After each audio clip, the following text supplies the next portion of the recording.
Terima kasih pada dua insan ini yang banyak membantu kami ya. Nama siapa bos?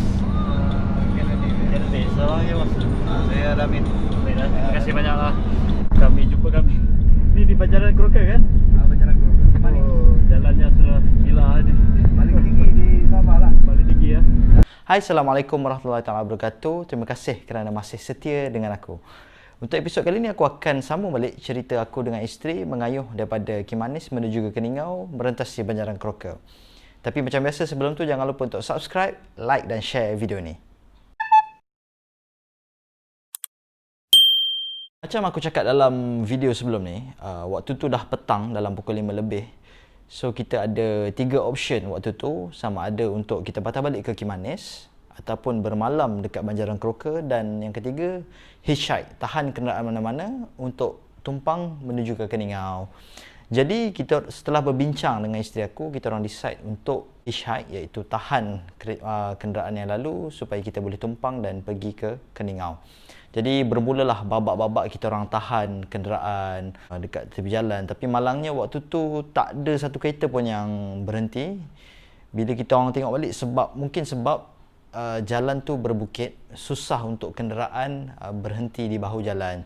Jadi kita orang ambil keputusan untuk sambung balik tolak basikal, cari sikit jalan yang rata. Masa kita orang tengah tolak basikal naik ke atas bukit tu, tiba-tiba ada satu horn yang kuat daripada sebuah lori. Biasanya lori akan horn cyclist untuk memberi peringatan bahawa lori tu akan melintasi cyclist. Jadi cyclist akan lebih berhati-hati lah untuk mengelakkan sebarang kemalangan berlaku antara cyclist dan juga lori. Tapi bila mana lori tu nak pas kita orang, nak melintasi kita orang, dia tanya nak pergi mana. Aku cakap nak pergi Keningau. Lepas tu dia pun terus berhenti kat depan kita orang.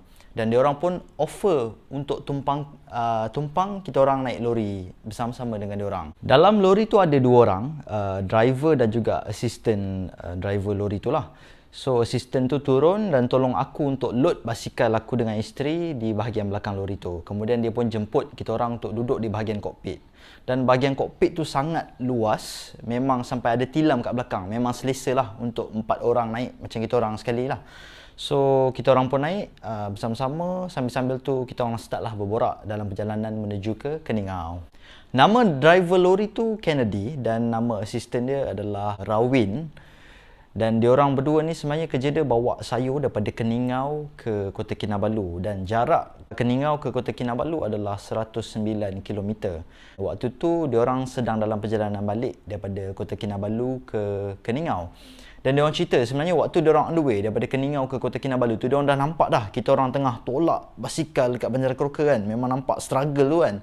Dan bila diorang dah settle dekat Kota Kinabalu dan on the way balik ke Keningau, kita orang ni berdua ni masih lagi tak settle-settle lagi dekat Banjaran Kroker, masih menolak lagi. Jadi diorang pun rasa kesian dan tumpangkan kita orang lah. Diorang pun nasihatkan kita orang, lepas ni tak payahlah ikut jalan daripada Kimanis ke Keningau ni kan, sebab memang bukit dia sangat gila dan orang Sabah pun tak pernah buat jalan tu naik basikal. Selalunya orang akan naik daripada Keningau ke sampai satu bukit dan akan patah balik semula ke Keningau. Waktu kita orang tengah borak-borak dalam lori tu, kita orang lalu dekat satu kawasan yang dipanggil sebagai Bukit Graviti tau. Bukit ni, waktu kau tengah naik bukit, tapi rasa dia macam kau turun bukit. Aku tak pasti kenapa, tapi aku yakin there is explanation di sebalik kejadian fenomenal saintifik ni lah. Kan, mungkin korang boleh Google sendiri kan. Dan kalau kau letak botol sekalipun, botol tu akan naik atas bukit. Seolah-olah dia tengah turun bukit, tapi kita lihat dia tengah naik bukit kan. So aku memang sangat amazed waktu tu, sebab aku tak pernah tengok depan mata benda ni kan. Memang aku agak terkejut dan excited lah waktu tu. Bila sampai Keningau, si Kennedy dan si Rawin ni drop kita orang dekat satu kawasan yang berdekatan dengan Pekan Keningau lah. Dan dari situ kita orang nampak satu KFC. Dan waktu tu perut mula rasa lapar. So aku dan isteri aku decide untuk makan dekat KFC tu sebagai reward kita orang setelah menghadapi hari yang begitu mencabar. Jadi kita pun ride lah ke KFC tu, parking depan dan masuk dalam makan KFC. Dan hari tu kita orang rasa itulah KFC yang paling nikmat dalam hidup kita orang, sebab mungkin tengah lapar, penat kan, macam-macam perasaan ada kan waktu tu. So memang rasa sedap gila KFC tu, memang makan licin. Dan waktu kita orang tengah makan dekat KFC tu, aku baru betul-betul ada line. So aku check lah message aku. So rupanya aku baru dapat satu WhatsApp daripada tempat penginapan kita orang malam tu. Dan orang kata malam tu tak ada elektrik. So bila tak ada elektrik, susah lah, tak ada lampu satu, water pump pun tak boleh berfungsi lah. So diorang suggest untuk kita orang ambil balik refund duit tu dan cari tempat penginapan yang lain. Dan waktu tu aku agak kelang kabut jugalah, cari dekat Agoda, booking.com mana hotel yang berdekatan kan. So kita orang dapat satu hotel murah, You Stay Hotel kot nama dia, just bawah RM100 dekat Agoda. So kita orang terus book tu. Lepas makan, kita orang terus bergerak ke hotel untuk check in, dan selepas tu kita orang pun bersihkan diri, mandi dan sebagainya lah, dan menunggu waktu solat maghrib. Waktu menunggu ni lah aku ambil kesempatan ni untuk berbincang dengan isteri aku. Aku tanya pendapat dan pandangan dia lah, macam mana perjalanan kita untuk hari pertama mengayuh daripada Kimanis ke Keningau ni. Sebab deep down kita orang rasa kita orang sebenarnya risau, and kita orang tak berapa familiar jalan-jalan dekat Sabah ni kan. Takut apa-apa terjadi. Apa yang kita orang ada hanyalah map yang kita orang plot semasa planning punya phase tu lah, planning stage. Waktu tu aku cakap isteri aku, just be positive je, inilah waktu kita dah berusaha, sekarang kita tawakal lah, berserah pada Allah. Dan lepas maghrib tu kita orang ada buat solat hajat, dan aku ada teringat pesanan ayahku, disuruh amalkan satu doa ni. Allahumma la sahla illa ma ja'altahu sahla wa anta taj'alul huzna idza syi'ta sahla. Maksud dia, ya Allah, tidak ada kemudahan kecuali yang engkau buat mudah, dan engkau menjadikan kesedihan, yakni kesulitan, jika engkau kehendaki pasti akan menjadi mudah. Jadi aku amalkanlah doa ni. Waktu tu aku berdoa dan aku memohon supaya perjalanan kita orang dipermudahkan, tidak ada jumpa sebarang kesulitan dan sebagainya lah, supaya semuanya berjalan dengan lancar. So lepas solat, kita orang rasa lapar lagi. Walaupun tadi dah makan KFC, malam tu rasa lapar lagi. Apa lagi? Kita orang pun pergilah dinner di kedai yang berdekatan dengan hotel tu, just walking distance je. Time tengah dinner malam tu, tiba-tiba aku dapat satu panggilan daripada Ustaz Rizwan, dan aku masih ingat lagi ayat dia macam ni. Esok adik aku Hiram akan join korang for the whole trip. Aku dah hantar basikal aku pergi servis. Dan waktu tu aku teringat, masa aku tengah assemble basikal aku kat rumah Ustaz Rizwan tu, aku ada ternampak lah satu basikal Ustaz Rizwan dengan adik dia ni. Dan adik dia memang aktif dalam masuk join event MTB sebelum ni lah. So waktu tu aku racun dia untuk join kita orang backpack 10 hari dekat Sabah ni lah, sampai ke Tip of Borneo.